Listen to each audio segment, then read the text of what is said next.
सूत्र का पाठ किया, तो पहले अध्याय का पाठ किया। अब हम पहले अध्याय में जो हमारा अभी स्वाध्याय चल रहा है वो दूसरे पहले अध्याय के ही दूसरे सूत्र पर हमने कल प्रारंभ किया था। पीडीएफ का पेज नंबर 14 है और बुक का पेज नंबर 18-19 है, वो जहाँ पे सूत्र है जो कल हमने पढ़ा था।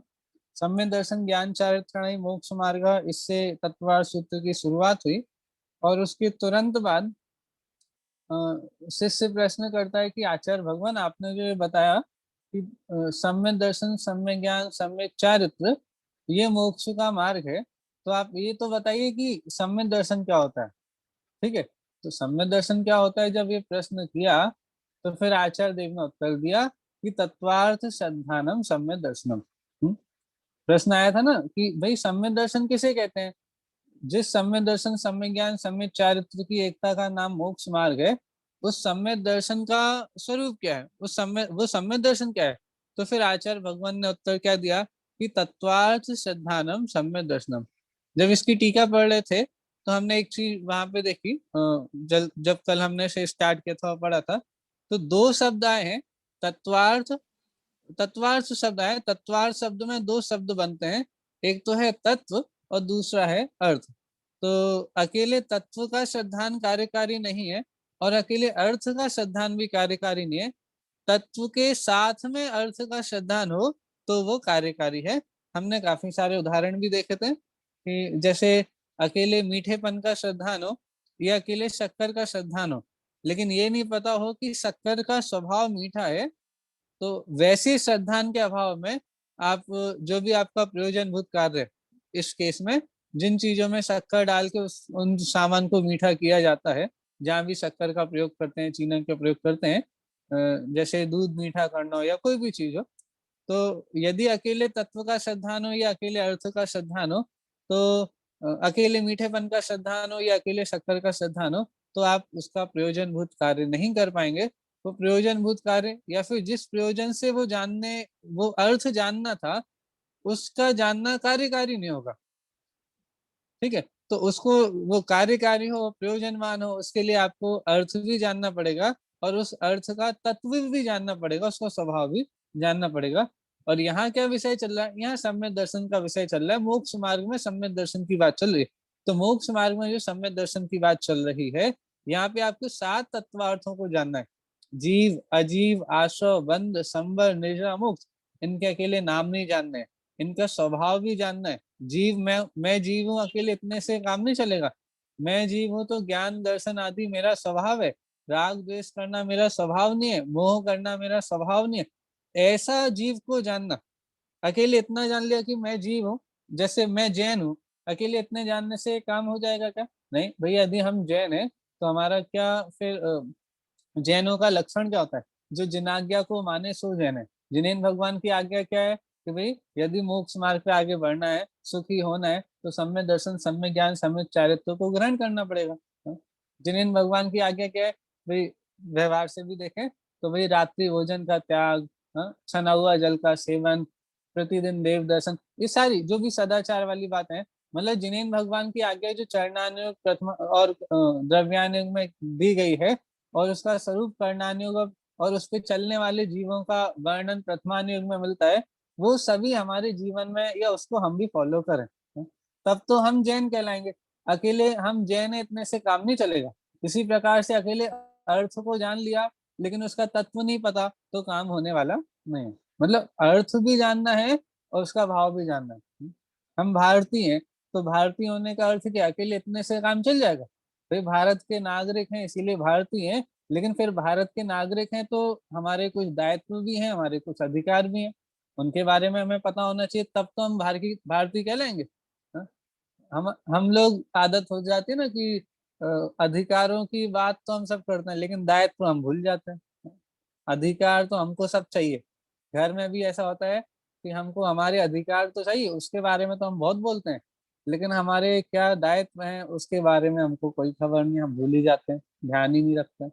तो सारी बातों का सार यही है कि अकेले अर्थ को जानने से काम नहीं होगा, आपको अर्थ जानने के साथ साथ उसका भाव भी जानना पड़ेगा, तत्व को भी जानना पड़ेगा। ठीक है, चलिए। इतनी बात हमारी हुई थी। फिर एक और उसमें विषय चला था कि कभी कभी आगम में अकेले तत्व के श्रद्धान को भी सम्यक दर्शन बोलेंगे, कभी कभी अर्थ के श्रद्धान को भी सम्यक दर्शन बोलेंगे। तो उसका कारण बताया था कि ऐसा भी आपको मिलेगा आगम में, जिन आगम में जब भी आप पढ़ोगे तो यहाँ तो लिखा है तत्वार्थ के श्रद्धान को सम्यक दर्शन का है, लेकिन कभी कभी ऐसा होगा जहाँ पे आपको अकेले तत्व के श्रद्धान को सम्यक दर्शन कहा हुआ मिल जाएगा, कभी कभी अकेले अर्थ के श्रद्धान को सम्यक दर्शन कहा हुआ मिलेगा। ठीक है। तो ऐसा क्यों? क्योंकि जीव आदि जो तत्व हैं उनको अर्थ संज्ञा भी है और तत्व संज्ञा भी है। जीवादिकों को तत्व भी बोला जाता है और अर्थ भी बोला जाता है। और इस कारण से यदि तत्व के श्रद्धान को सम्य दर्शन का है तो आप जोड़ लेना, फिल इन द ब्लैंक्स है वो, आपको अपने आप जोड़ना पड़ेगा कि अकेले तत्व को नहीं लेना, तत्व के साथ साथ अर्थ को भी यहाँ पर लेना।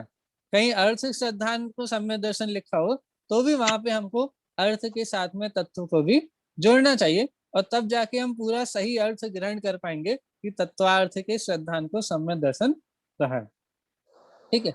फिर एक प्रश्न बहुत अच्छा आया था कि भाई समय सार में जो सम्यक दर्शन की परिभाषा दी है और जो यहाँ सम्यक दर्शन की परिभाषा दी है, यहाँ बोल दिया कि तत्वार्थ श्रद्धानम सम्यक दर्शनम, और आगे 5वें पंडित सूत्र में जी, जब, हाँ बेटा, पंडित जी सम्यक दर्शन की डेफिनेशन बता दोगे?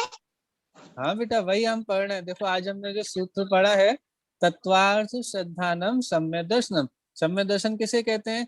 तो तत्वार्थ के श्रद्धान को सम्यक दर्शन कहते हैं। तत्वार्थ के श्रद्धान को सम्यक दर्शन कहते हैं। तो तत्वार्थ मतलब क्या हो गया? तत्व और अर्थ। ठीक है। तत्व और अर्थ क्या हो गया कि भाई जो उसका भाव है, जैसा उसका स्वभाव है वो भी जानना, और जिस चीज के स्वभाव की बात चल रही है उस चीज को भी जानना। भाई जैसे यहाँ बोला आप कौन हो? आप जीव हो। ठीक है। तो आपको ये तो पता है कि मैं जीव हूँ, लेकिन मेरा स्वभाव क्या है? जीव कैसा होता है? तो जो जानता है, देखता है, सुख दुख का अनुभव करता है, वो जीव है। तो पूरा इतना जानना पड़ेगा। अकेले मैंने आपसे पूछा आप कौन हो, आपने बोला जीव, लेकिन जीव कैसा होता है ये तो पता ही नहीं। तो फिर आपको जीव का श्रद्धान कैसे होगा? नहीं होगा ना। तो इसीलिए पूरा जानना, कैसा जानना कि उसका उसका नाम भी जानना, उसके बारे में भी जानना, उसका स्वरूप भी जानना, वो कैसा होता है। ठीक है। चलो, बहुत बढ़िया। थैंक यू अब पंडित जी। हाँ बेटा, देखो आगे हमने एक और विषय जो कल चला था वो ये था कि एक तो समय सारजी में जो सम्यक दर्शन की परिभाषा कही थी, और दूसरा यहाँ पे जो सम्यक दर्शन की परिभाषा कही। तो दोनों में, एक में यहाँ बोल दिया 7 तत्व होते हैं, आगे चल के जब तत्वों के नाम आएंगे तो 7 तत्वों के नाम गिनाए जाएंगे। और समय सारजी में 9 तत्व लिए हैं क्योंकि वहां पे पुण्य पाप को अलग अलग कर दिया। प्रश्न ये है कि यहाँ पे सम्यक दर्शन की परिभाषा के बाद उन तत्वों को जानने का जब उपाय बोला तो कहा था कि प्रमाण नैरधिगमा, प्रमाण और नय से उन तत्वों का ज्ञान होता है। ठीक है। और समय सार में क्या कहा कि भूतार्थ नय से तत्वों का जानना वो सम्यक दर्शन है। तो यहाँ पे जो परिभाषा आ गई वो है प्रमाण नय से तत्वों को जानना, उनका श्रद्धान करना, वो सम्यक दर्शन है। और वहां पर बोला है कि भूतार्थ नय से तत्वों का जानना सम्यक दर्शन है। तो इसका उत्तर बड़ा अच्छा दिया था। वैसे तो बिल्कुल छोटा सा आंसर है, लेकिन पूरा डिटेल में यहाँ पे बताया था। छोटा सा आंसर क्या होगा कि वहां पे आत्म ज्योति को दिखाना है तो वो भूतार्थ नय का चश्मा पहन करके ही आत्म ज्योति दिखाई देगी। सातों तत्वों में यदि आत्म ज्योति को देखना है तो भूतार्थ नय के द्वारा ही वो जानने में आएगी। ठीक है। और यहाँ पे जो प्रमाण नय से जानने की बात कही है वो कैसे है? तो यहाँ प्रमाण नय से जानने के लिए इसीलिए कहा है क्योंकि यहाँ पर सर्वांगीण वर्णन करना है, द्रव्य गुण पर्याय का, 7 तत्व का। अब जब इसमें आगे के आप अध्याय देखोगे, दूसरे तीसरे चौथे पांचवे सारे अध्याय, तो यहाँ पे जीव के खूब सारे भेद बताए, अजीव के भेदों का वर्णन है। ठीक है। फिर आश्रव बंध, इन सब के भेद, कैसे बंध होता है, कैसे आश्रव होता है, वो पूरा डिटेल में वर्णन आपको यहाँ मिलेगा। ठीक है। तो यहाँ पे सर्वांगीण डिटेल में वर्णन करना है, और समय सार में वर्णन ज्यादा नहीं करना है। वहां तो प्रयोजन है कि आप आत्मानुभूति करो। आप आत्मा का अनुभव कैसे करोगे, वो प्रयोजन है। ठीक है। तो इसीलिए वो अंतर थोड़ा सा है समय सार में, और तत्वार सूत्र के जो सम्यक दर्शन की परिभाषा है उसमें थोड़ा सा अंतर, वो विवक्षा भेद है। ये ध्यान रखना। तो सम्यक दर्शन दो तरह के नहीं होते कि भाई एक तो समय सार वाला सम्यक दर्शन अलग होगा और एक तत्वार्थ सूत्र वाला सम्यक दर्शन कोई अलग होगा, दोनों की प्रोसेस अलग है, ऐसा नहीं है।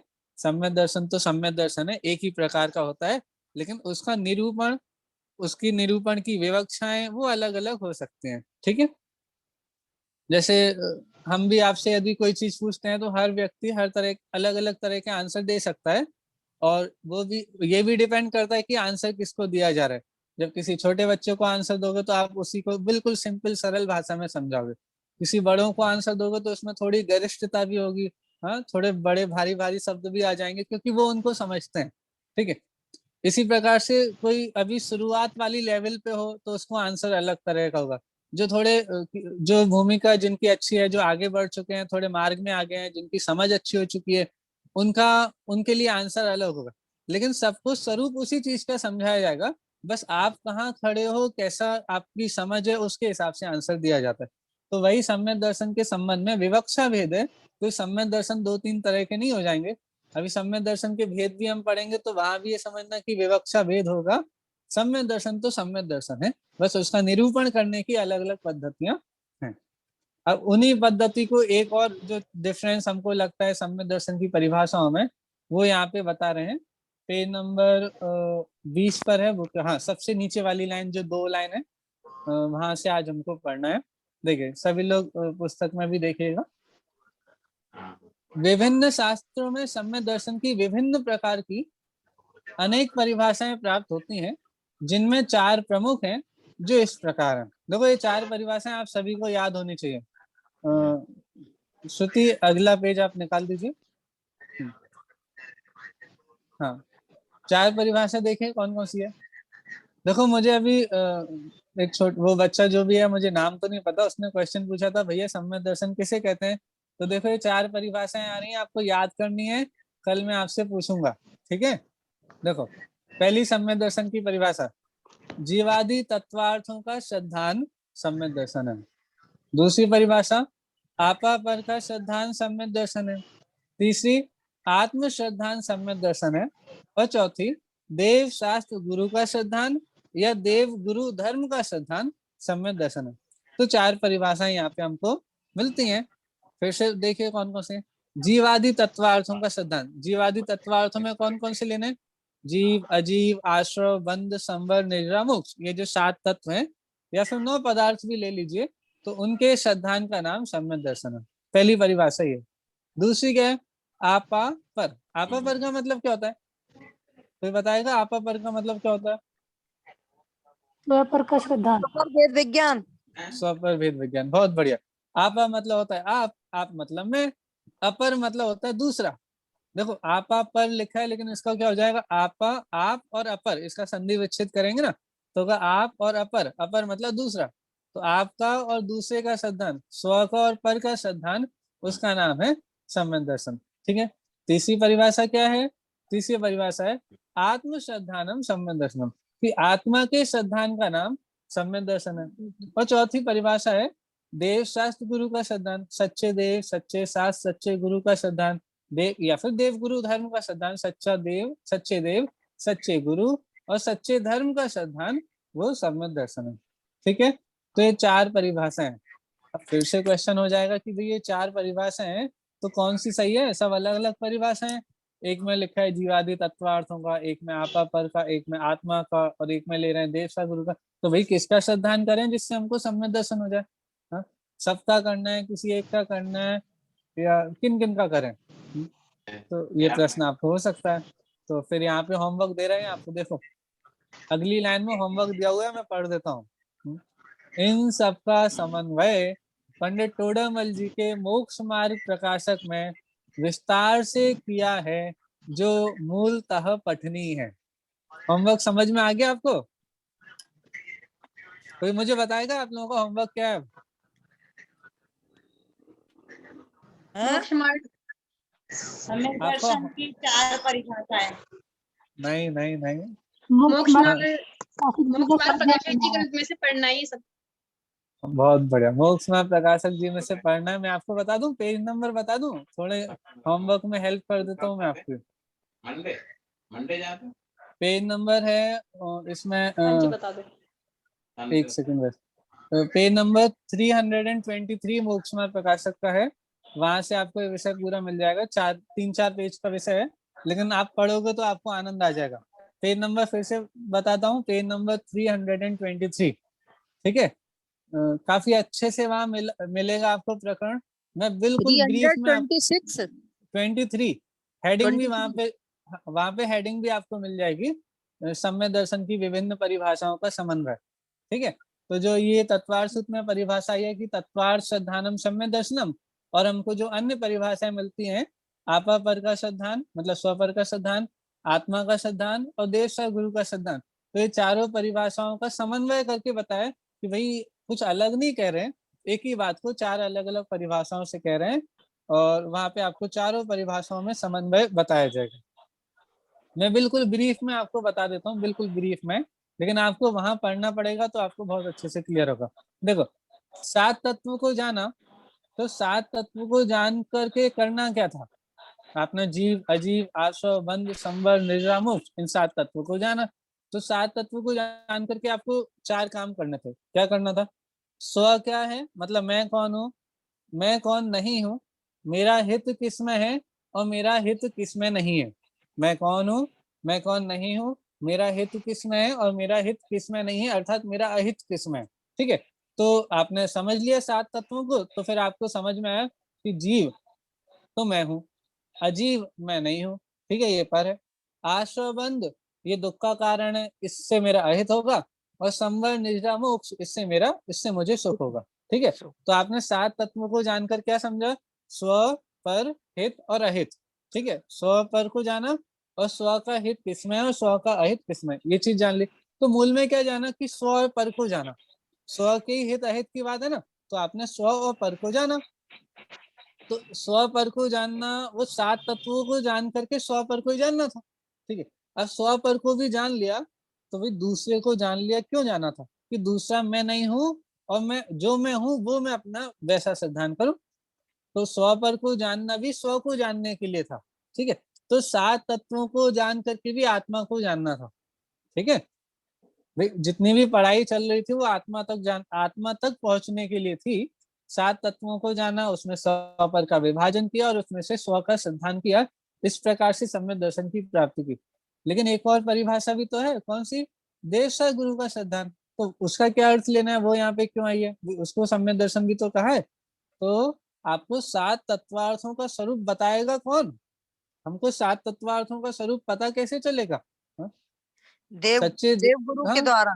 हाँ देव गुरु धर्म के द्वारा, ठीक हाँ है। देव गुरु धर्म के द्वारा ही हमको 7 तत्वार्थों का स्वरूप पता चलता है, जिन वाणी के माध्यम से, भगवान की वाणी में। हाँ और ये जो 7 तत्व है ना, इनको देखो तो आपको देश सा गुरु में दिख भी जाएंगे, मतलब इनका वर्णन तो शास्त्र में मिल जाएगा, ठीक है। हाँ और देव और गुरु में, तो देव होते हैं मोक्ष पदार्थ, 7 पदार्थ है ना, 7 तत्व है ना, जीव, अजीव, आश्रव, बंध, संवर, निद्रा, मोक्ष। तो मोक्ष में आ जाएंगे देव, ठीक है। और संवर निद्रा स्वरूपी कौन होते हैं? तो संवर गुरु। निद्रा स्वरूप मुनिराज का जीवन है, गुरु हाँ होते हैं हाँ हमारे, ठीक हाँ है। हाँ और उन्होंने किसका त्याग किया है? उन्होंने आश्रव बंध का त्याग किया है, ठीक है। अभी थोड़ा थोड़ा चलता है, लेकिन आश्रव बंध को उन्होंने छोड़ने का प्रोसेस चालू कर दिया, ठीक है। और उनको ये हो कैसे रहा है, संवर निद्रा पे वो कैसे संवर निद्रा कैसे हो रही है उनको, वो मोक्ष कैसे प्राप्त करेंगे? तो जीव और अजीव को जान करके, उनका स्वरूप जान करके, और आत्मा को अहम रूप स्वीकार करके, पर द्रव्यंत भिन्न आप में रुचि सम्यक तो भला सम्यक है, तो भला। वो पूरा उसके द्वारा ही उन्होंने संवर निद्रा को प्राप्त किया। तो कैसे आ गया? देश शास्त्र गुरु में ही ये 7 तत्वों का सिद्धांत भी आ गया। तो ऐसे आपको ये पूरा वर्णन बहुत अच्छे सिंपल लैंग्वेज में, और आपको बहुत खुशी होगी पढ़ने के बाद कि हमको इतनी बढ़िया चीज समझ में आ गई। ये चारों परिभाषाओं में देखो, सम्यक दर्शन प्राप्त करना है, जो चीज चाहिए होती है उसके बारे में जहां जो मिले वहां पढ़ना चाहिए, वहां खोजना चाहिए, और हम करते भी हैं। यदि किसी को घर में नया मोबाइल खरीदना होता है ना, तो नया मोबाइल खरीदने के लिए देखना घर में, मेरी उम्र के जो लड़के होंगे आपके घर में, उनको देखना कोई चीज खरीदते हैं तो कितनी रिसर्च करते हैं पूरी अच्छी तरह से। आप लोग को भी कोई नया पकवान घर में बनाना होता है तो कितनी अच्छी से रिसर्च करते हो आप लोग, 4 लोगों से पूछते हो, ठीक है। कोई बनाता हो तो और भी, मतलब हर तरह की बात आप उस बारे में कर लेते हो, जिससे आपको वो चीज अच्छे से समझ में आ जाए। हाँ? क्यों? क्योंकि उद्देश्य है उसको समझने का। ठीक है, हम नॉर्मली ऐसा काम करते हैं, जब भी हमको कोई चीज चाहिए होती है तो हम पूरी रिसर्च करते हैं। अब हमको यहाँ क्या समझना है कि हमको सम्यक दर्शन की प्राप्ति कितने अच्छे से चाहिए। सम्यक दर्शन चाहिए ना, सम्यक दर्शन चाहिए मतलब सुख चाहिए ना, सुखी होना है। तो सुखी होना है तो सम्यक दर्शन का स्वरूप समझना पड़ेगा। अब मैं आपको होमवर्क दे रहा हूँ कि भी मोक्ष मार्ग प्रकाशक से आपको पढ़ना है, सम्यक दर्शन चाहिए है तो सब पढ़ लीजिएगा। ठीक है, चलिए, ये थोड़ा होमवर्क है, आप सभी करना कोशिश करने की। मैं अकेले ये जो पेज है जहाँ पे ये वाला विषय दिया हुआ है, सिर्फ उन 4-5 पेज जो होंगे उनकी पीडीएफ बना के ग्रुप पे भेज दूंगा, जिससे आपको वहीं के वहीं मिल जाएगा और आपको पूरा ग्रंथ में ढूंढना भी नहीं पड़ेगा।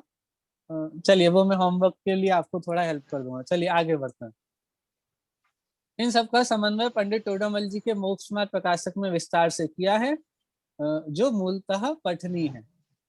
मोक्ष मार्ग प्रकाशक के उक्त प्रकरण में न केवल सम्यक दर्शन की चारों परिभाषाओं में सहेतुक समन्वय स्थापित किया है, अपितु वहां तत्वार्थ सूत्र में समागत तत्वार्थ श्रद्धा नामक परिभाषा की मुख्यता क्यों की है, यह भी बताया गया। यहाँ देखो, अभी जो हमने परिभाषा पढ़ी थी सम्यक दर्शन की, कौन सी थी? ये तो अपन ने अभी 4 परिभाषाएं पढ़ी, लेकिन दूसरा सूत्र जो अभी हमारा तत्वार्थ सूत्र का दूसरा सूत्र है, उसमें कौन सी परिभाषा कही? तत्वार्थ श्रद्धानम सम्यक दर्शनम। तो वहां टोडामल जी ने ये भी बताया कि इन चारों परिभाषाओं में से ये तत्वार्थ श्रद्धानम सम्यक दर्शन वाली परिभाषाओं को ही मुख्य क्यों किया। बाकी भी परिभाषाएं मुख्य हो सकती थी, लेकिन यहाँ पे तत्वार्थ श्रद्धानम सम्यक दर्शनम ये वाली परिभाषा को मुख्य क्यों किया गया है, वो भी पूरा प्रकरण वहां पे है। लगभग 8 प्रश्नों का उक्त प्रकरण विस्तार भय से यहाँ देना संभव नहीं है, अतः यहाँ यह अनुरोध किया जा रहा है कि जिन लोगों को उक्त विषय में विशेष जिज्ञासा हो उन्हें उक्त प्रकरण का स्वाध्याय अवश्य करना चाहिए। और मुझे उम्मीद है हमारे उस्मानपुर के लोग बहुत अच्छे स्वाध्यायी हैं, नए लोग जुड़े हैं वो भी काफी स्वाध्यायी हैं, और पुराने लोग तो काफी स्वाध्यायी हैं। बड़ी रुचि है आप लोगों की, तो आप उसे जरूर पढ़ेंगे। ठीक है, चलो थोड़ा आगे बढ़ते हैं। जो सूत्र आया था उसमें तत्वार्थ श्रद्धानम सम्यक दर्शनम, तत्वार्थ के श्रद्धान को सम्यक दर्शन कहते हैं। तो सम्यक दर्शन में ये जो दर्शन शब्द है ना, सम्यक दर्शन में तो दर्शन शब्द है, और यहाँ तत्वार्थ का श्रद्धान बोल रहे, तो आप वहां भी तत्वार्थ का दर्शन बोल देते, या फिर तत्वार्थ श्रद्धानम सम्यक श्रद्धानम लिख देते। तो सम्यक दर्शन शब्द क्यों है?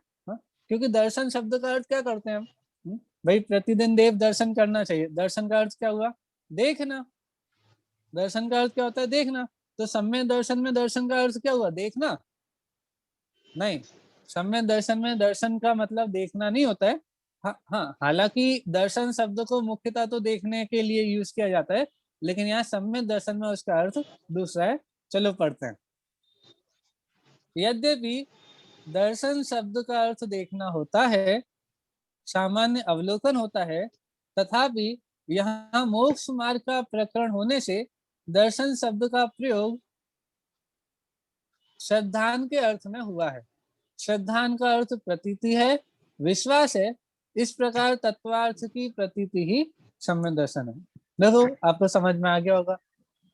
वैसे तो दर्शन शब्द का अर्थ देखना होता है, लेकिन यहाँ पे जो सम्यक दर्शन शब्द में दर्शन शब्द लिया है, यहाँ पे उसका अर्थ देखना नहीं है, यहाँ उसका अर्थ है श्रद्धान, यहाँ उसका अर्थ है प्रतीति। ठीक है, श्रद्धान करना, प्रतीति करना। तो ये अर्थ क्यों किया? क्योंकि भाई यहाँ पे मोक्ष मार्ग की बात चल रही है, मोक्ष मार्ग की बात चल रही है, इसलिए यहाँ पे दर्शन शब्द का अर्थ श्रद्धान के अर्थ में है, प्रतीति के अर्थ में, विश्वास के अर्थ में। ठीक है, तो सम्यक दर्शन मतलब सम्यक विश्वास, सम्यक दर्शन मतलब सम्यक प्रतीति, सम्यक दर्शन मतलब सम्यक श्रद्धान। ठीक है, चलिए चलिए। अब तत्वार्थों को जाने बिना प्रतीति संभव नहीं है। यही कारण है कि आगे तत्वार्थों के नाम गिनाकर उन्हें जानने के उपायों की चर्चा आरंभ करेंगे। उक्त तत्वार्थों को जानकर उनके श्रद्धान रूप सम्यक दर्शन की उत्पत्ति किस प्रकार होती है, स्वभाव से होती है या अधिगम से होती है, अर्थात अपने आप होती है या परोपदेश से होती है, अब आगामी सूत्र में उक्त संदर्भ में वस्तु स्थिति को स्पष्ट करेंगे। देखो मैं आगे बढ़ूं उसके पहले आपको ये सूत्र क्यों आ रहा है ये समझ में आना चाहिए। अभी तो क्या सूत्र चला, तत्वार्थ श्रद्धानम सम्यक दर्शनम। उसके पहले क्या सूत्र था, सम्यक दर्शन ज्ञान चारित्राणी मोक्ष मार्ग। ठीक है, सम्यक दर्शन ज्ञान चारित्राणी मोक्ष मार्ग, सम्यक दर्शन सम्यक ज्ञान सम्यक चारित्र की एकता का नाम मोक्ष मार्ग। तो शिष्य को तुरंत प्रश्न हो गया था कि भाई सम्यक दर्शन किसे कहते हैं। तो आचार्य देव ने बता दिया, क्या बताया कि तत्वार्थ श्रद्धानम सम्यक दर्शनम। अब उसको इतनी जल्दी है, उसने पूछ लिया आचार्य महाराज ये बता दो कि इसकी उत्पत्ति कैसे होगी। हाँ, प्रश्न समझ में आया। अभी क्या उत्तर दिया था, सम्यक दर्शन किसे कहते हैं, तो उसका क्या उत्तर दिया, तत्वार्थ के श्रद्धान को सम्यक दर्शन कहते हैं। तो तुरंत प्रश्न हो गया कि ये सम्यक दर्शन होगा कैसे। आपने बताया ना तत्वार्थ के श्रद्धान को सम्यक दर्शन कहते हैं, लेकिन भाई ये हमको अपने आप हो जाएगा क्या, हमको कहीं जाना तो नहीं पड़ेगा, किसी के पास तो नहीं जाना पड़ेगा, कैसे करेंगे हम ये सम्यक दर्शन। हाँ, तो वो सम्यक दर्शन की प्राप्ति कैसे होगी वो यहाँ तीसरे सूत्र में बता। आपको लिंक ख्याल में होना चाहिए, मैं सबको बार बार बोल रहा हूँ।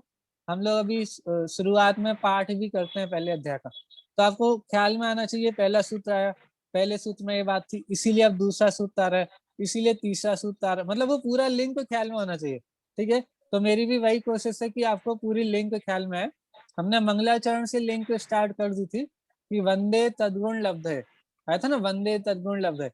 तो हे भगवान आपके गुणों की प्राप्ति के लिए हम वंदन कर रहे हैं, तो वो कैसे होगी, तो उन्होंने बता दिया था सम्यक दर्शन ज्ञान चारित्राणी मोक्ष मार्ग, तो सम्यक दर्शन तत्वार्थ श्रद्धानम सम्यक दर्शनम। और अब बोल रहे हैं कि वो उत्पन्न कैसे होगा, तो बता रहे हैं तन्ने सर्गा अधिगमात्मा। देखिए हम पढ़ते हैं आगे, शुरुआत से पढ़ते हैं। सूत्र में सबसे ऊपर जो लिखा है, सम्यक दर्शन की उत्पत्ति की अपेक्षा से भेद, सम्यक दर्शन की उत्पत्ति की अपेक्षा से कौन कौन से भेद बनेंगे वो यहाँ पे बात प्रारंभ की है। देखें, यद्यपि यहाँ दूसरे सूत्र के अनुसार तत्वार्थ की चर्चा प्रसंग प्राप्त है, तथापि यहाँ तत्वार्थों की चर्चा करने से पहले उक्त सम्यक दर्शन की उत्पत्ति के बारे में दिशा निर्देश करना आवश्यक समझते हैं, जो इस प्रकार है। मुझे ऐसा लगता है कोई आचार्य के सामने कोई छोटा बालक भी हो सकता है जो ऐसे ऐसे क्वेश्चन पूछता हो, मतलब हर तरह के श्रोता होते हैं ना, जैसे हमारी क्लास में भी सब तरह के लोग हैं, बड़े भी हैं, कभी कभी छोटे बच्चे भी हैं, तो सबके लिए विषय होना चाहिए। तो जैसे ही कोई विषय आता हो तो उत्सुकता हो जाती है। कभी कभी ऐसा होता है कि पहले आप हमें ये बता दो फिर आप बाद में वो बताना, ऐसा भी हो जाता है। तो प्रसंग प्राप्त चर्चा क्या थी कि भाई आपने बोला तत्वार्थ श्रद्धानम सम्यक दर्शनम, तो प्रसंग प्राप्त चर्चा तो ये थी कि तत्वार्थ का मतलब बताइए, तत्वार्थ तत्व कौन कौन से होते हैं ये बताना था।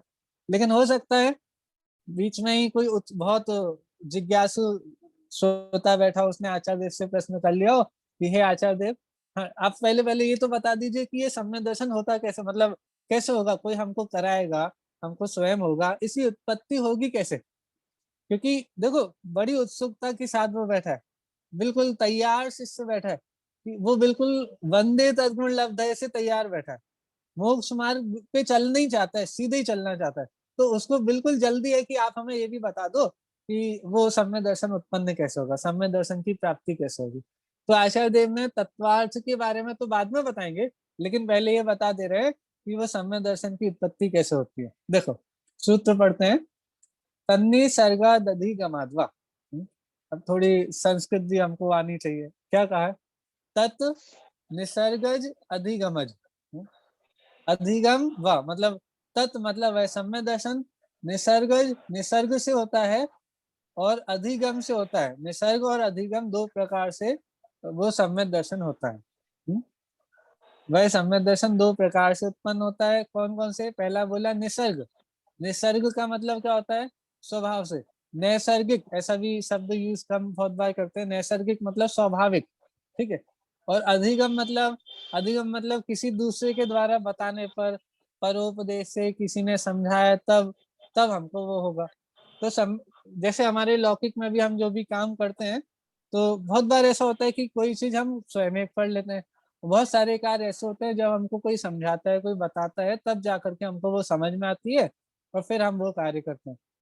तो जिस प्रकार लौकिक जीवन में होता है कि कोई कार्य स्वयं कर लेते हैं और कोई कार्य हमको कोई बताता है, कोई कहता है, उसके अनुसार कहने पे हम कर लेते हैं। वही बात यहाँ पे है कि सम्यक दर्शन भी दो प्रकार से होता है उत्पन्न। पहला अपने स्वभाव से, निसर्ग से, और दूसरा अधिगम से अर्थात ज्ञान से या परोपदेश से। अब इनके बारे में क्या अंतर है, किसे निसर्ग सम्यक दर्शन कहते हैं, किसे अधिगम सम्यक दर्शन कहते हैं, देखो वो विषय आगे क्लियर हो रहा है।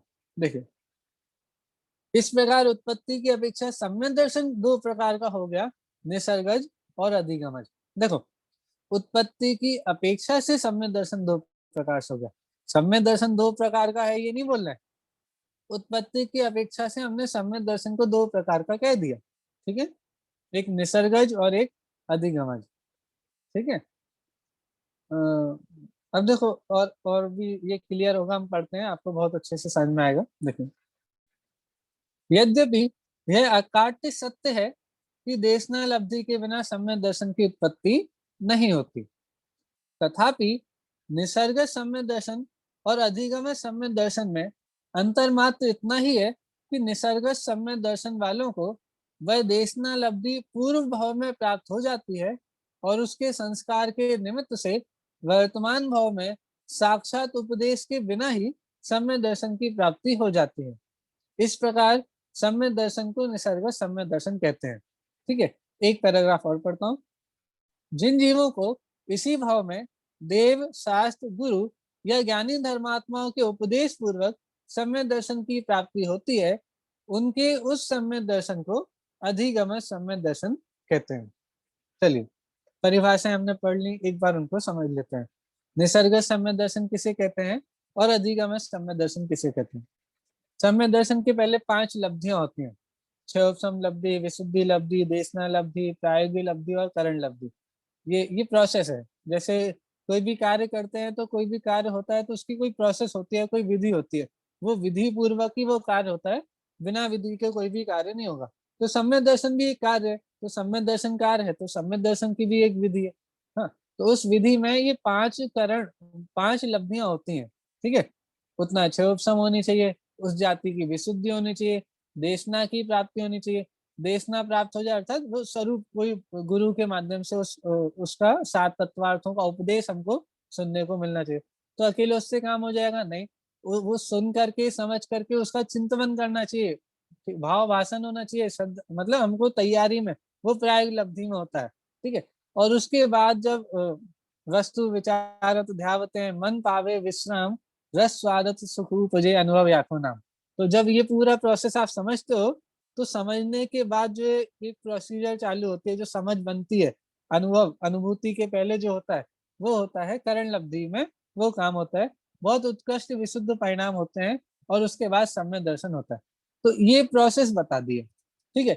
इस प्रोसेस में एक देशना लब्धि की बात आई है। देशना लब्धि की बात आई है, इसका मतलब कि भाई जब भी सम्यक दर्शन होगा तो सम्यक दर्शन होने में उपदेश सुनना पड़ेगा। भाई 7 तत्वार्थों का श्रद्धान सम्यक दर्शन है, तो 7 तत्वार्थों का श्रद्धान किसी गुरु, ज्ञानी गुरु के माध्यम से हमको सुनने मिलेगा। तो ज्ञानी गुरु के माध्यम से जो तत्वार्थों का उपदेश मिल रहा है, सुनने मिल रहा है, वो अभी सुना था या पहले कभी सुना था, या अभी अभी सुनना जरूरी है, या कभी पहले भी हमने सुना हो सकता है और अभी याद आ जाए तो भी हम वो काम कर सकते हैं। हाँ? जैसे लौकिक में कोई चीज हम सीखते हैं, जैसे स्कूल लाइफ में इतनी सारी चीज, इतनी सारी पढ़ाई हम करते हैं, तो वो हम करते हैं लेकिन हमको लगता है हम क्यों पढ़ रहे हैं, भाई हमारे कोई काम में तो अभी आने नहीं है। हाँ? लेकिन हो सकता है अभी काम में नहीं आ रही हो, भविष्य में वो चीज काम में आ जाए। तो लेकिन तो फिर हम बोलेंगे भविष्य में आप कोई भी कार्य कर रहे हो तो वो चीज तभी सीखी हुई चीज को यूज करते हो या पहले सीखी हुई चीज भी यूज हो जाती है, तो वो डिपेंड करता है। कभी कभी पुरानी याद भी हमारे काम में आ जाती है, कभी कभी वर्तमान में अभी के अभी कोई चीज सीखते हैं वो काम में आती है। ऐसे ही सम्यक दर्शन में, कि सम्यक दर्शन क्या बोला था परिभाषा, कि तत्वार्थ के श्रद्धांत को सम्यक दर्शन कहते हैं। तो वो तत्वार्थ का स्वरूप आपने अभी सीखा और उसकी श्रद्धा कर ली, या पहले कभी सीखा तो था, समझा तो था, लेकिन उसकी श्रद्धा नहीं हुई थी, वो श्रद्धा आज हो रही है, ठीक है। तो उसके बेसिस पे डिफरेंस कर रहे हैं आप। यदि अभी सुना और अभी समझ लिया और श्रद्धा कर ली तो अभी बोलेंगे अधिगमज, क्योंकि अभी अभी सुना है ना। अभी सुन करके अभी करा तो अधिगमज, और पहले सुना था अब वो सुनाने वाले तो अभी नहीं है, सुनाने वाले नहीं है, लेकिन उन्होंने जो समझाया था उसके संस्कार अभी तक हैं, तो उसके माध्यम से हमने अभी उसको, उसकी श्रद्धा हमारी सही हो गई। तो अभी पुराने उपदेश से अभी सही श्रद्धा होगी तो उसको बोले निसर्गज, ठीक है, क्योंकि अभी कोई सामने नहीं है। और जहाँ पे अभी किसी ने हमको समझाया और अभी हमने उसकी श्रद्धा कर ली, उसकी मतलब सात तत्वार्थों की, तो उसको बोलेंगे अधिगम सम्यक दर्शन। और ये विषय क्लियर होगा आपको, थोड़ा विषय स्पष्ट हो गया होगा ये भेद किसकी अपेक्षा से है। निसर्ग सम्यक दर्शन और अधिगम सम्यक दर्शन उत्पत्ति की अपेक्षा से भेद है। उत्पत्ति में भी देशना जो आपको मिल रही है, सात तत्वार्थों का स्वरूप जो आप समझ रहे हैं, वो आपने अभी सुना समझा या पहले सुना था, पहले समझा था, लेकिन तब उसकी श्रद्धा नहीं हुई थी, अभी उसकी श्रद्धा हुई है। ऐसा बहुत बार होता है।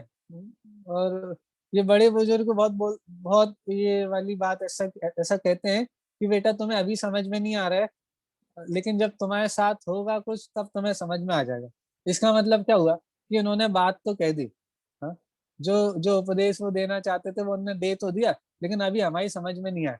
तो वो कहते हैं बेटा जब समय पड़ेगा तब तुम्हें समझ में अपने आप आएगी। तो वो अपने आप जो समझ में आती है ना, सुन तो लिया लेकिन समझ में नहीं आया, हाँ, और अपने आप समझ में आएगा भविष्य में जब कोई इंसिडेंट या कुछ हो जाएगा, हाँ, तो वो समझ लेना वैसे ही भेद यहाँ पे किया जा रहा है।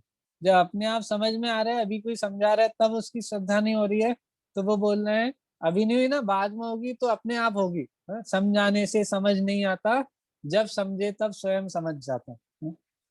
मारीची का जीव है, मारीची के जीव ने, महावीर भगवान का जीव है, तो मारीची की अवस्था में कौन समझाने वाले थे, कौन, ऋषभदेव, आदिनाथ भगवान। आदिनाथ भगवान, ठीक है। आदिनाथ भगवान समूह शरण में समझा रहे हैं तब भी समझ में नहीं आया। और शेर की पर्याय में मुनिराज, दो मुनिराज आकाश मार्ग से उतर के आए और तब उसको समझ में आ गई, शेर की पर्याय में समझ में आ गई। लेकिन आदिनाथ भगवान जब समूह शरण में साक्षात तीर्थंकर, उनके उपदेश से समझ में नहीं आई। तो भाई सुना तो तब भी, लेकिन अभी समझ में नहीं आया। लेकिन बाद में जब योग्यता हुई और जब स्वयं समझा तब समझ में आ गया। हाँ? तो ऐसे ही यहाँ समझना कि भाई कभी कभी सुनना तो हो जाता है लेकिन उसकी श्रद्धा नहीं हो पाती। लेकिन सम्यक दर्शन तो श्रद्धा का नाम है, अकेले सुनने का नाम सम्यक दर्शन थोड़ी ना। भाई सात तत्वार्थों को सुन लिया तो सम्यक दर्शन थोड़ी ना हो जाएगा, उनकी सही समझ होनी चाहिए। तत्व सहित उस अर्थ का श्रद्धान होना चाहिए, तब सम्यक दर्शन होगा। तो अब वो हो सकता है सुनने मात्र पर या उपदेश सुनने मात्र से नहीं हो, और बाद में कभी वो समझ में आए स्वभाव रूप से, स्वयं प्रयत्न करने पे उसका भाव भाषण हो तो सम्यक दर्शन हो जाएगा। तो ये जरूरी नहीं कि बाद में होगा, अभी भी हो सकता है बाद में भी हो सकता है। तो उस उत्पत्ति की अपेक्षा से यहाँ पे दो भेद हो जाते हैं। ठीक है, ये बेसिकली हमने समझ लिया, लेकिन इसमें और क्या क्या बातें आएंगी वो हम आगे पढ़ते हैं। देखिए, दोनों प्रकार के सम्यक दर्शनों में पर पदार्थों से भिन्न निज भगवान आत्मा में अपनेपन रूप दृढ़ प्रतीति रूप उपादान और अनंतानुबंधी क्रोध मान मायालोभ और मिथ्यात्व का क्षय क्षोपसम अथवा उपसम रूप अंतरंग निमित्त तो समान रूप से पाए ही जाते हैं। मात्र परोपदेश रूप बाह्य निमित्त में ही इतना अंतर होता है कि निसर्ग सम्यक दर्शन में पूर्व भाव में प्राप्त उपदेश का संस्कार बाह्य निमित्त होता है, और अगले पेज पर आ जाइए। हाँ, और अधिगम सम्यक दर्शन में इसी भाव में प्राप्त परोपदेश रूप बाह्य निमित्त होता है। चलो इसे समझना पड़ेगा। तीन चीजें, सम्यक दर्शन होना है ना, तो सम्यक दर्शन कैसे होगा, वापिस पिछले पेज पर आ जाइए, क्योंकि वो शब्द सामने होने चाहिए तो समझ में आएगा। देखो, जब सम्यक दर्शन की प्राप्ति होती है ना, तो एक कार्य के होने में बहुत सारे कारण होते हैं। ये आप पढ़ के आए हो पहले, जब पहला सूत्र पढ़ा था, पहले सूत्र में आपने ये वाली बात, पहले सूत्र में या शायद आपने मंगलाचरण में इस वाली बात पढ़ी होगी। हाँ, या तो मंगलाचरण में या पहले सूत्र की टीका में। हाँ, पहले सूत्र की टीका में आपने ये पढ़ा है कि कारण अनेक प्रकार के होते हैं। ठीक है, कुछ कारण जरूरी हैं, कुछ कारण के होने पर कार्य होगा ही होगा, कुछ कारण ऐसे होंगे जिनके होने पे भी कार्य हो सकता है, नहीं होने पे भी हो सकता है। तो ये सारी बातें आपने पढ़ी थी, मैं वापस उस पर नहीं जाता हूँ। लेकिन मुझे बस ये बताना है कि जब भी कोई कार्य होता है तो कार्य के होने में बहुत सारे कारण हो सकते हैं, ठीक है। अब बहुत सारे कारण हो सकते हैं लेकिन अलग अलग तरह के कारण होंगे। हाँ, कैसे कारण होंगे? हाँ, वापस आ जाइए, हमको उतना डिटेल में, मुझे तो बस याद दिलाना था कि आप लोगों को आपने वो पढ़ा है, ठीक है, कि एक कार्य के होने में बहुत सारे कारण हो सकते हैं, ठीक है। चलो तो एक कार्य के होने में बहुत सारे कारण हो सकते हैं। तो यहाँ कौन से कारण बता रहे हैं? यहाँ पे कारण दो प्रकार के बता रहे हैं, एक उपादान कारण और निमित्त कारण। समझना, एक नया पूरा चैप्टर है जो आपको 5 मिनट में पूरा हो जाएगा। आज की क्लास में हम वो कारण के भेद पढ़ने वाले हैं, फिर वो एक बार जब हमको कारण समझ में आ जाएंगे तो हमको आगे की पूरी बात समझ में आएगी। इसलिए आप लोग ध्यान से सुनिएगा, ठीक है। कोई भी कार्य होता है तो उस कार्य के होने में बहुत सारे कारण होते हैं, लेकिन कारणों में भी अलग अलग टाइप के कारण होते हैं। एक तो कारण वो होता है जो स्वयं उस कार्य रूप परिणमित हो रहा है। उदाहरण समझिएगा, जैसे मिट्टी, जैसे घड़ा बना, ठीक है, तो घड़ा बनाने में बहुत सारे कारण है। भाई घड़ा बनाने के लिए कुम्हार चाहिए, घड़ा बनाने के लिए मिट्टी भी चाहिए, तो जो कारण स्वयं कार्य रूप परिणमित होता है, एक तो वो कारण है। और एक कुम्हार भी कारण है घड़ा के बनने में। मिट्टी का घड़ा बनता है ना तो कुम्हार बनाता है, तो कुम्हार भी कारण है। लेकिन वो कुम्हार स्वयं कार्य रूप नहीं परिणमित हो जाता, वो कुम्हार स्वयं घड़े रूप परिणमित नहीं हो जाता, लेकिन वो बस बाहर से उसकी हेल्प करता है थोड़ी, ठीक है। तो अभी दो तरह के कारण होगा, एक जो स्वयं कार्य रूप परिणमित होता है और एक जो स्वयं कार्य रूप परिणमित तो नहीं होता लेकिन उसमें सहकारी होता है, उसमें हेल्प करता है, ये वाली, ठीक है। तो जो स्वयं कार्य रूप परिणमित होता है वो कहलाता है उपादान कारण, ठीक है। जो स्वयं कार्य रूप परिणमित होता है, जो उसका मूल में मटेरियल है, जो उसमें जो उस रूप कन्वर्ट हो रहा है, ठीक है, वो होता है उपादान कारण। और जो उसका मटेरियल तो नहीं लेकिन बाहर से हेल्प करने जैसा दिखाई देता है, वो कहलाता है, जो उसमें अनुकूल होता है, उसके परिणमन में अनुकूल होता है, वो कहलाता है निमित्त कारण, ठीक है। जैसे रोटी बनती है तो रोटी तो आटे की बन रही है, लेकिन कौन उस आटे को रोटी बनने में क्या क्या हेल्प करता है? भाई तवा हेल्प करता है, बेलन हेल्प करता है, पटा हेल्प करता है, और भी, हाँ, जो बाई बना रही है, मम्मी मम्मी दीदी भाभी जो भी बनाते हैं वो हेल्प कर रहे हैं। तो इतने सारे लोग हेल्प कर रहे हैं, इतनी सारी वस्तुएं हेल्प करते हैं, तो ये सारे क्या है? ये सारे निमित्त कारण है, मतलब निमित्त हैं ये, ठीक है। और जो स्वयं कार्य रूप परिणमित हो रहा है, जो आटा स्वयं रोटी रूप परिणमित हो रहा है, वो कहलाता है उपादान कारण, ठीक है। तो ये दो तरह के कारण हो गए, एक उपादान कारण और एक निमित्त कारण। अब निमित्त कारण में भी अलग अलग तरह के निमित्त होते हैं, एक होते हैं अंतरंग निमित्त कारण, एक होते हैं बहिरंग निमित्त कारण। वो जब हम यहाँ देखेंगे तब इस विषय को देखेंगे तो हमको क्लियर हो जाएगा। और उपादान कारण में भी दो भेद हो जाते हैं, एक त्रिकाली उपादान कारण और एक क्षणिक उपादान कारण। इसको बस इतना समझ लीजिए कि अब त्रिकाली उपादान कारण मतलब, उपादान कारण आपने बोला ना कि रोटी के बनने में उपादान कारण आटा है, ठीक है। तो आटा तो भैया इतने टाइम से रखा था हमारे घर में, हाँ? आटा तो अभी भी रखा है, लेकिन अभी कहाँ रोटी बन रही है? यदि उपादान कारण से ही रोटी बन रही हो तो उपादान कारण तो अभी भी है, हाँ? तो बोलेंगे भैया उपादान कारण भी दो तरह के, एक है त्रिकाली उपादान कारण और एक है क्षणिक उपादान कारण। वो त्रिकाली उपादान कारण तो हमेशा रहता है, लेकिन उसके हमेशा रहने पर कार्य भी उसमें ही होना है, लेकिन वो तो हमेशा है। तो कब कार्य होगा ये कैसे पता चलेगा? तो वो क्षणिक उपादान कारण से पता चलेगा। मतलब जिस समय उस कार्य के होने की योग्यता है, जिस समय वो वस्तु उस रूप परिणमित होती है, उसकी योग्यता है, उस समय हम उसका उपादान कारण कहते हैं।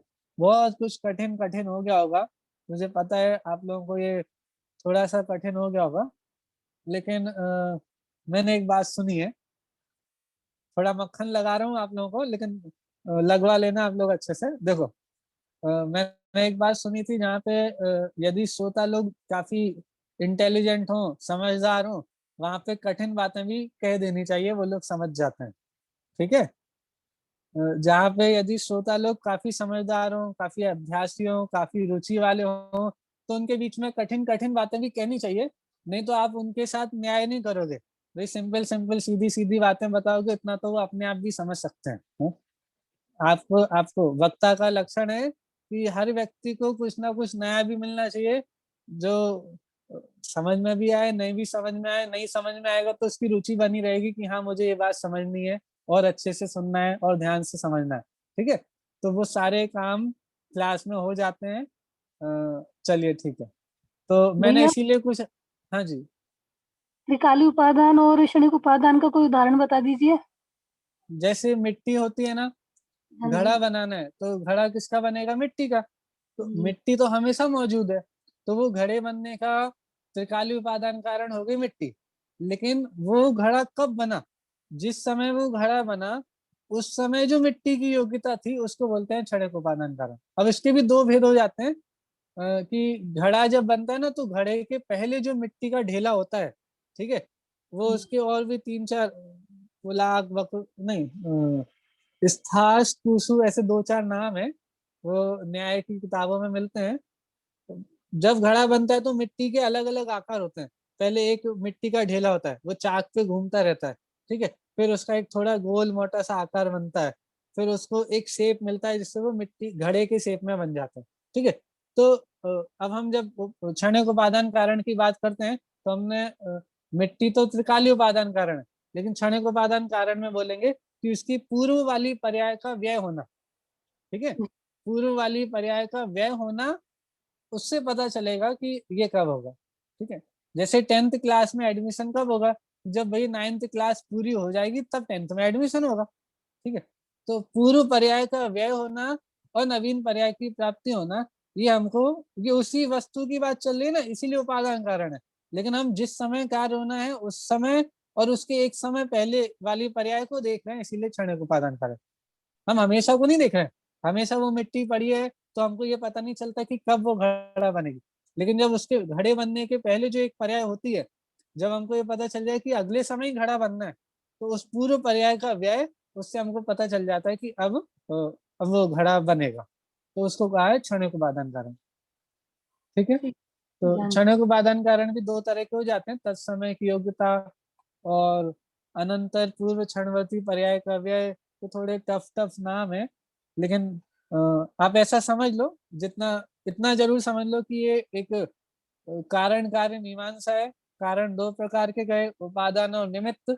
जो स्वयं कार्य रूप परिणमित होता है वो उपादान कारण, जो बाहर से सहायता करता हुआ दिखता है, जो अनुकूल होता है, उसको बोलते हैं निमित्त, ठीक है। तो उपादान हो गया और निमित्त हो गया। अब इनके भी अलग अलग भेद हो जाते हैं। उपादान कारण के दो भेद हो जाते हैं, त्रिकाली उपादान कारण और क्षणिक उपादान कारण। और निमित्त कारण के भी दो भेद हो जाते हैं, अंतरंग निमित्त कारण और बहिरंग निमित्त कारण। ये थोड़ा एक चार्ट हमारे माइंड में बन गया होगा, इतने से हम ये आगे वाले विषय को समझ लेंगे, ठीक है। हाँ जी। ठीक। ठीक है भैया। देखो, इतना जरूर समझ में आना चाहिए कि जो जो समझ में नहीं आया, मतलब हमारे एक पंडित जी साहब हैं, जगदीश जी पवार, वो वैसे तो जैन नहीं थे, लेकिन उन्होंने तत्वार्थ सूत्र सबसे पहले पढ़ा और उनको जैन धर्म के प्रति इतनी श्रद्धा हो गई कि वो स्वयं जैन दर्शन में परिवर्तित हो गए। और इतना अच्छा अध्ययन उन्होंने किया कि वो हम लोगों को पढ़ाते भी हैं। मतलब पहले स्वयं जैन बने, अब दूसरों को जैन बना रहे हैं, दूसरों को जैन दर्शन पढ़ा रहे हैं, ठीक है। ऐसे विद्वान है एक जगदीश जी पवार।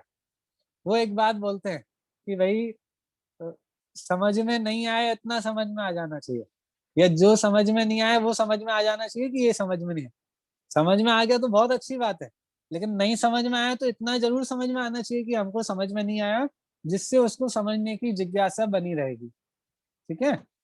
तो यदि इसमें कुछ विषय अनक्लियर भी हो तो आप क्वेश्चन भी पूछें, और भी हम आगे पढ़ेंगे तो भी क्लियर होगा। थोड़ा धैर्य भी रखें, और फिर भी नहीं हो तो हम रेफरेंसेस भी आपको बता देंगे जहां से आप उसको और डिटेल में पढ़ सकते हैं, ठीक है। चलिए हम आगे पढ़ते हैं।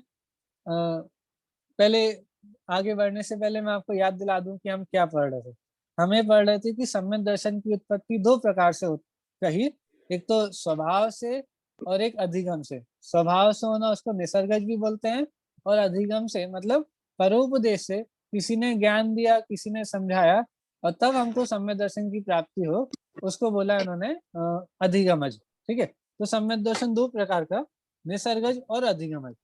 लेकिन यहाँ पे एक बात कही कि भाई सम्यक दर्शन तो सम्यक दर्शन है, यदि स्वभाव से भी हो या किसी के द्वारा समझाने पे भी हो, लेकिन इसमें सम्यक दर्शन में क्या अंतर पड़ जाएगा। तो वो बात यहाँ समझाने के लिए पूरी बात आगे आने वाली है कि भी सम्यक दर्शन तो सम्यक दर्शन है, सम्य दर्शन में बहुत सारे कारण होते हैं, बहुत सारी कारण सामग्री होती है, उपादान कारण, निमित्त कारण। तो ये जो उत्पत्ति में ये जो भेद कर रहे हैं, ये कहाँ पे जाएगा भाई? उपादान में कोई चेंज हो रहा है क्या? निसर्गज अधिगम सम्य दर्शन जो ये दो भेद करे, इनमें उपादान में कोई भेद है क्या? तो कोई भेद नहीं है। उपादान में भी क्षणिक उपादान में कोई भेद है? नहीं है। त्रिकालीय उपादान में कोई भेद है? नहीं है। फिर निमित्त पे भी आएंगे कि निमित्त के भी दो भेद आप करोगे, एक अंतरंग निमित्त कारण और एक बहिरंग निमित्त कारण। तो अंतरंग निमित्त कारण में भी कोई भेद नहीं होगा। ये जो भेद है ये सिर्फ बहिरंग निमित्त कारण का भेद होगा। ठीक है। अब हम देखेंगे कि ये पूरा कैसे घटित होता है। समय में देख लूं एक बार। अच्छा, मैं एक बार पढ़ देता हूँ, 2 पैराग्राफ पढ़ने हैं।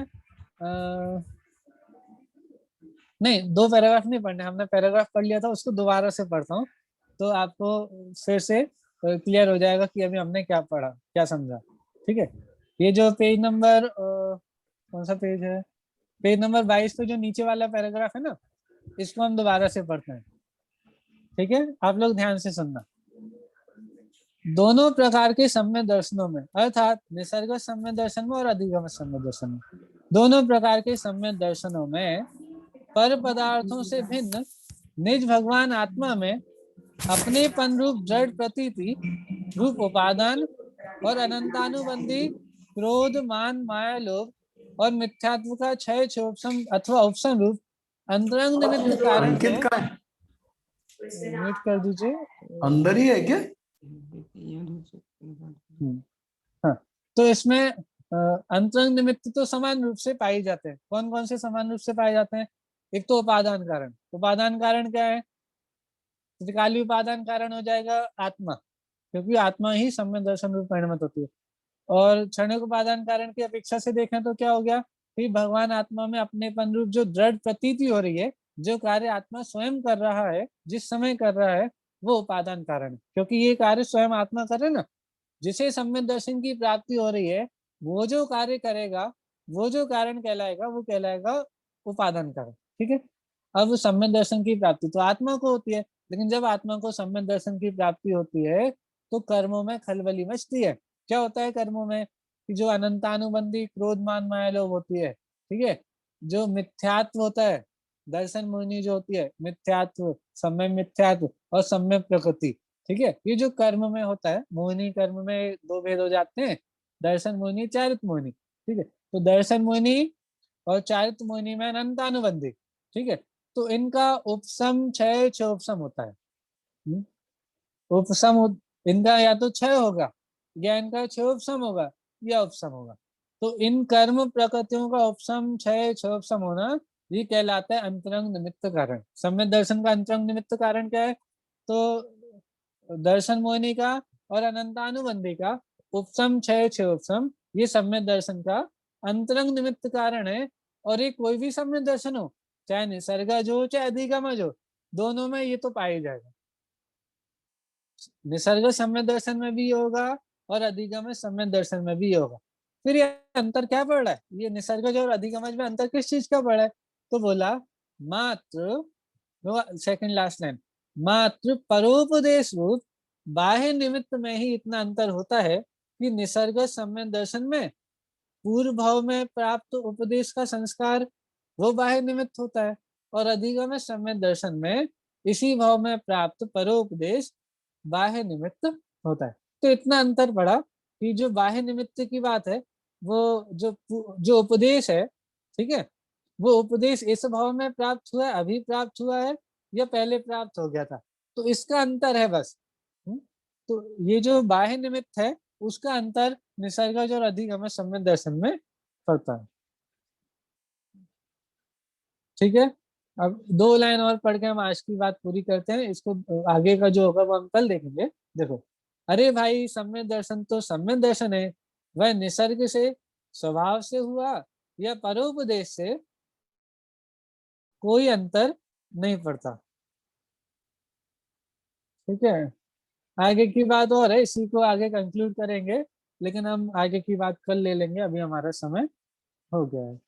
ठीक है, कोई प्रश्न अभी तक हो तो आप लोग पूछ लीजिए, नहीं तो फिर हम जिनवाणी स्तुति करते हैं।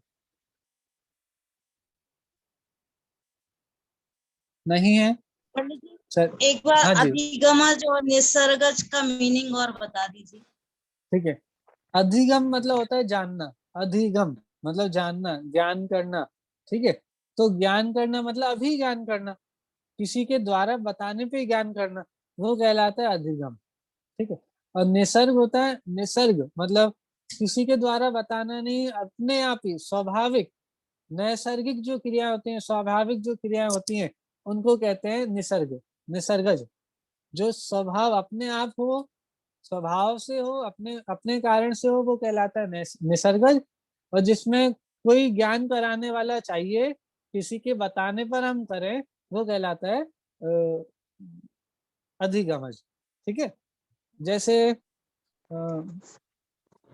बहुत सारे लोग होते हैं जो स्वयंभू, मतलब वैसे तो तीर्थंकरों को स्वयंभू बोला जाता है, हमारे जो तीर्थंकर होते हैं ना, उनको स्वयंभू बोलते हैं। तीर्थंकर होते हैं ना, एक हमारा स्तोत्र भी है स्वयंभू स्तोत्र, तो तीर्थंकरों को स्वयंभू बोला जाता है। क्यों बोला जाता है? भाई उन्हें कोई दीक्षा लेना सिखाता है, दीक्षा कैसे ली जाती है, स्वयमेव पंच कल्याणक वगैरह आपने देखोगे। तो तीर्थंकर परमात्मा का जो जीव होता है, वो जो वैराग्य होता है और फिर दीक्षा लेने जाते हैं, तो स्वयमेव जाते हैं, स्वयं दीक्षित हो जाते हैं। उनको किसी गुरु के अंडर में दीक्षा नहीं लेना होता है। और भी उनकी सारी क्रियाएं स्वयं आदर्श रूप में होती हैं, तो वो अपने आप ही वो करते हैं, कोई उनको सिखा नहीं रहा है, ठीक है। तो वो कहलाते हैं अपने आप करना, स्वभाव से करना, किसी के समझाने पे बताने पे नहीं करना, वो होती है निसर्गज। और अभी ऐसे पंचम काल में यदि कोई दीक्षा ले रहा है, तो वे किन्हीं आचार्य के समक्ष जाकर के दीक्षा की मतलब भावना भाएंगे, प्रकट करेंगे, ये भावना प्रकट करेंगे कि हे आचार्य, हम संसार से थक गए हैं, हमको जैनेश्वरी दीक्षा प्रदान करो। फिर आचार्य देव उनके दीक्षा के संस्कार करते हैं, फिर उनको दीक्षा मिलती है। तो दोनों केसेस में तीर्थंकर भगवान भी दीक्षा लेते हैं और यहाँ भी दीक्षा ले रहे हैं, लेकिन वहां स्वयं दीक्षा ली जा रही है तीर्थंकर भगवान, और यहाँ पे दीक्षा आचार्य के द्वारा दी जा रही है, ठीक है। तो ऐसा ही अंतर यहाँ पे समझना कि वहां यहाँ पे तो परोपदेश संबंधी बाह्य निमित्त की अपेक्षा से बात है, यहाँ पे उपदेश कोई अभी दे नहीं रहा है, हम स्वयं उसको समझ रहे हैं। हाँ, पहले कभी हमने सुना होगा, लेकिन अभी उसका यूज कर रहे हैं, और वो यूज स्वयं कर रहे हैं, अभी कर रहे हैं, किसी के बताने पे अभी नहीं कर रहे हैं, अभी हम स्वयं कर रहे हैं, ठीक है। और अधिगमज में क्या होगा, क्योंकि अभी कोई हमको समझा रहा है और हमको अभी के अभी वो बात समझ में आ गई, अभी परोपदेश सुना और अभी के अभी समझ में आ गई। जैसे समूह शरण में बहुत सारे जीव सम्यक दर्शन की प्राप्ति करते हैं। तीर्थंकर भगवान का उपदेश सुना, दिव्य ध्वनि सुनी, 7 तत्वों का सही श्रद्धान हुआ, और वहीं के वहीं सम्यक दर्शन हो गया, और वहीं के वहीं दीक्षा भी ले लेते हैं, और थोड़े ही काल में वहीं से मोक्ष की भी प्राप्ति कर लेते हैं। तो वो हो गया अधिगमज। और निसर्गज, निसर्गज में जहाँ स्वयं होता है, ठीक है। हाँ ठीक है पंडित जी। ठीक है, चलिए, तो आज हम इतना ही रखते हैं, इसके आगे की चर्चा हम कल करेंगे। मैं होमवर्क वाला काम आपको ग्रुप पे ही भेज दूंगा, तो आप लोग कोशिश करना कि वो आप पढ़ लें, ठीक है। चलिए, जिनवाणी स्तुति करेंगे।